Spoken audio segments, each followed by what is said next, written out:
Welcome guys to the tutorial info channel.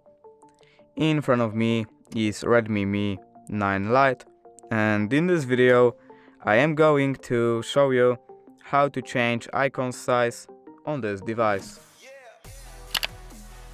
Alright, so to do this, firstly we have to hold on our wallpaper like this, and now we have to open settings, and right here, by changing home screen layout from 4:6 to 5:6, we're gonna, as you can see, get our icons smaller, and that's the only way to change icon size on this device. If you did enjoy this video, leave a like and subscribe. Thank you guys for watching. Bye!